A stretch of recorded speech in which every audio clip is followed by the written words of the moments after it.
하나님의 말씀은 구약 성경 레위기 20장 17절에서 19절까지입니다. 우리 같이 한 목소리로 함께 읽겠습니다.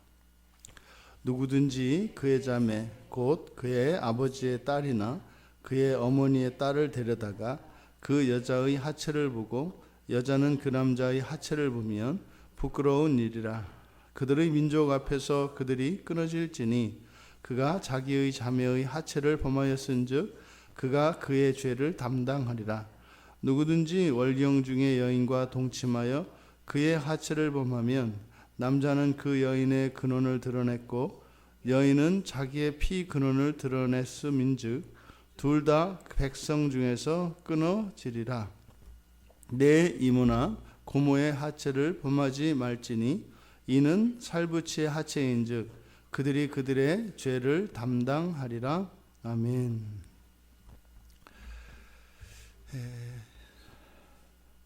이제 우리가 신앙을 가지고 이 세상을 신앙인으로서 세상을 살아갈 때 지켜야 하는 법이 있다. 그것을 이제 두 번째 이유로 우리가 살펴보려고 합니다.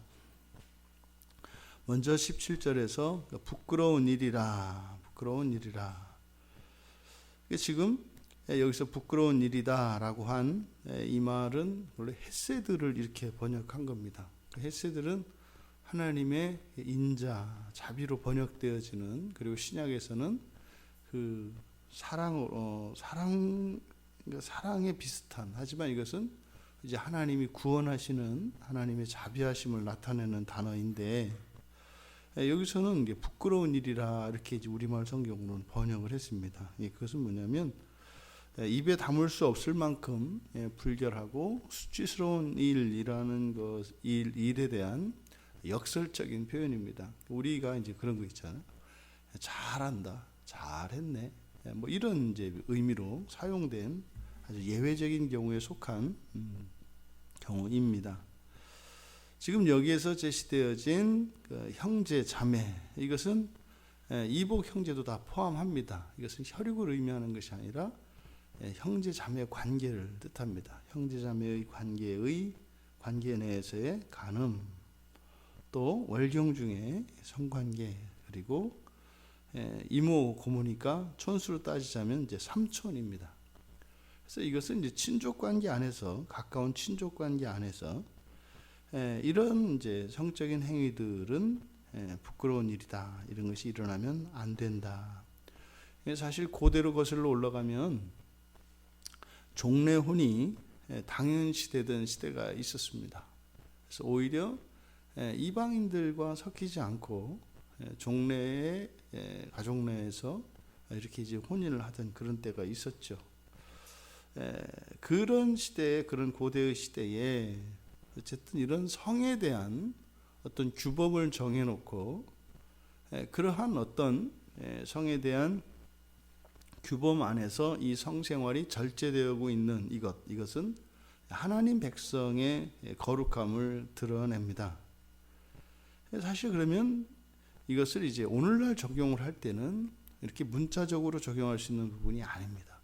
이제 성생활에 관한 일상생활에 이런 절제와 규율이 있다는 겁니다.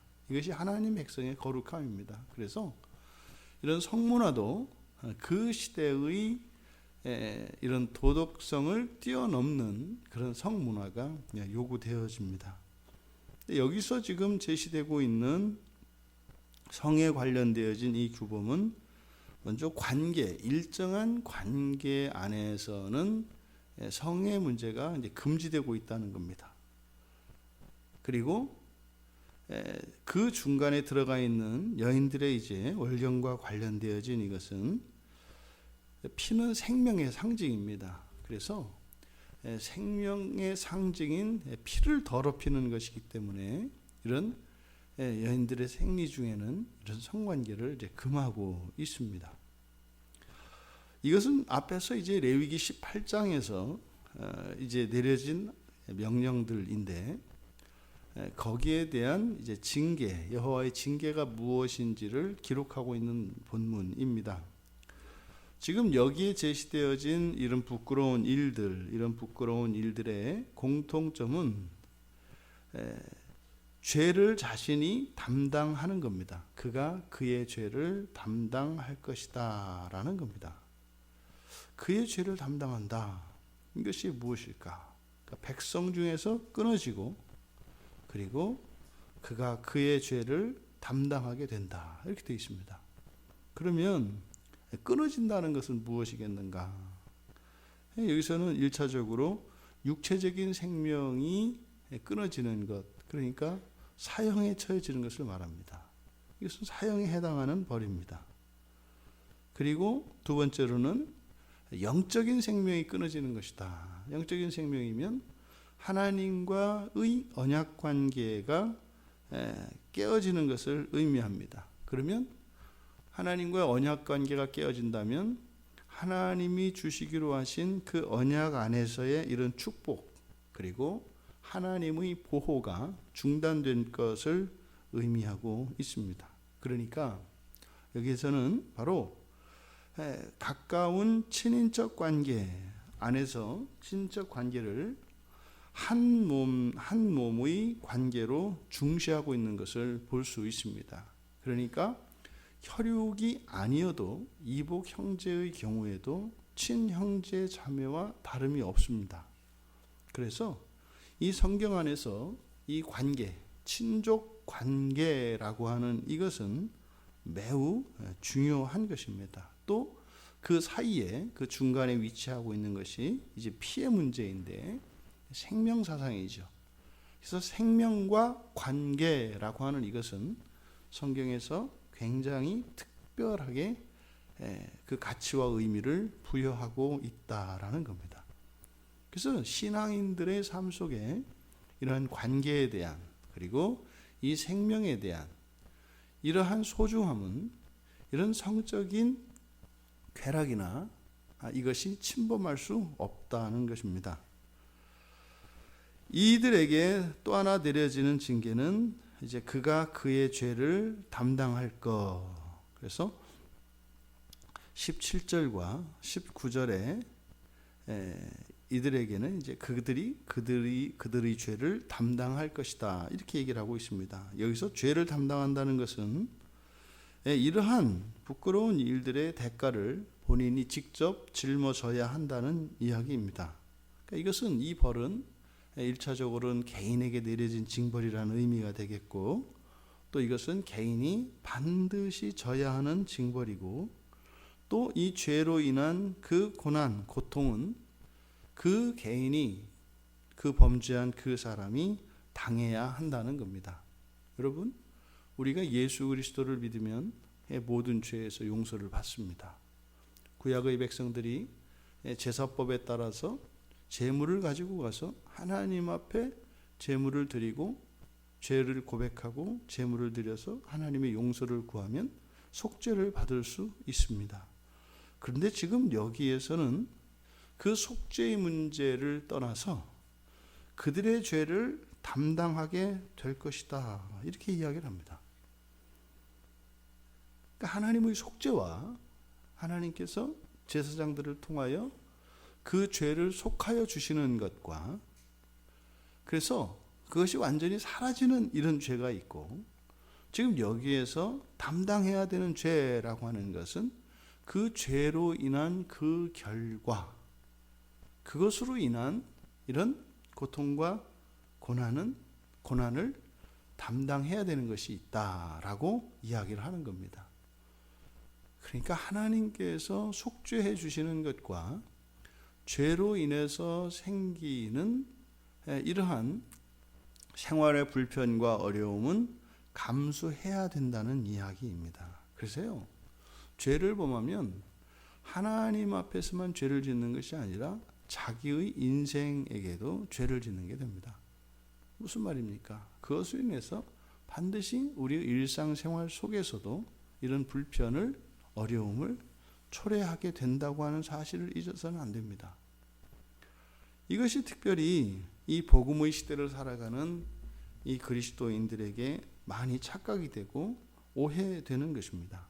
지금 이 본문에서는 바로 관계, 이런 가까운 친족 관계에서의 이런 성의 문제는 그로 인한 그 죄를 본인들이 직접 짊어져야 한다는 것입니다. 속죄를 받는 것과 그리고 그 죄를 짓는 그것은, 그 죄를 담당하는 것은 다르다고 하는 사실을 우리가 기억해야 합니다.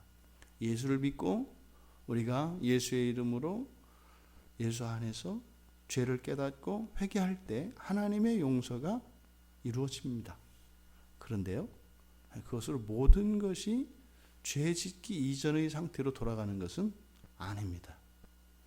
그것으로 인한, 그 죄로 인한 삶의 이런 고난과 고통과 이런 불편은 본인이 직접 짊어져야 하는 것입니다. 그래서 결단코 이 죄의 문제를 가볍게 그리고 은혜로 모든 것이 덮어진다라고 하는 생각은 잘못된 것임을 가르쳐 주는 것입니다. 범죄는 이런 육체적 생명과 영적 생명에 해를 끼칩니다. 그래서 그로 인한 그 해를 본인이 담당해야 하는 것입니다. 종말론적으로 이 법정적인 칭의, 종말론적으로 모든 죄가 하나님 앞에서 용서되는 그것과 이것이 우리의 본성적으로 회복되어지는 그것 사이에는 차이가 있다는 것입니다. 이제 지금은 우리가 이제 종말과 재림 사이의 이 긴장과 그 차이점을 알기 때문에 쉽게 우리가 이해할 수 있습니다. 그러니 예수를 믿고 종말에 부활하여 영원한 하나님 나라에 참여하는 것, 그것이 우리의 온전한 목표이어서는 안 됩니다. 그 이전에 우리의 삶이 또한 하나님께 용납되어지고, 그래서 정말 주님께서 재림하시는 그 날에 부활하여 그 첫째 부활에 참여할 수 있는 그것이 정작 그리스도께서 우리에게 주신 구원인 것입니다. 이미 종말에 대한 구원은 아브라함을 통하여 택하신 하나님의 선택 안에서 하나님의 예정이 이미 드러났습니다. 하지만 이제는 그리스도를 통하여 우리에게 알려진, 전해진 그 구원은 더 좋은 구원이고, 바로 이러한 죄 자체가 완전히 극복되어진 거룩한 삶을 통하여 우리에게 주어진다고 하는 사실을 기억해야 합니다. 오늘 하루에 우리들의 삶이 또한 그런 삶이 되기를 바랍니다. 우리들은 어쩌면 그간 우리들의 죄를 담당하며 살았습니다. 용서는 그리스도께서 우리를 대신하여 벌을 받으심으로 용서가 주어졌지만, 삶 속에서 사람들이 생활하면서 겪는 이러한 담당해야 되는 이런 죄값들은 여전히 지금도 이 시대에도 계속되고 있다는 사실을 기억해야 합니다. 그래서 예수 그리스도 안에서 회개를 통하여 죄의 용서뿐만 아니라, 용서된 것뿐만 아니라 우리의 삶 속에서도 거룩한 백성의 삶이 풍요함과 존귀함으로 그렇게 나타날 수 있기를 주님의 이름으로 축원합니다. 존귀하신 하나님, 저희들의 삶이 거룩하여 언약의 복을 누리게 하여 주시고, 저희들의 죄로 인하여 저희들이 담당했던 이 죄가 깨끗이 씻겨지고 극복되어질 수 있도록, 그래서 거룩한 백성들로 이 땅을 향하여 오시는 우리 주님을 예배하는 한날 한날의 삶이 되게 하옵소서. 감사하며 예수님의 이름으로 기도하옵나이다. 아멘.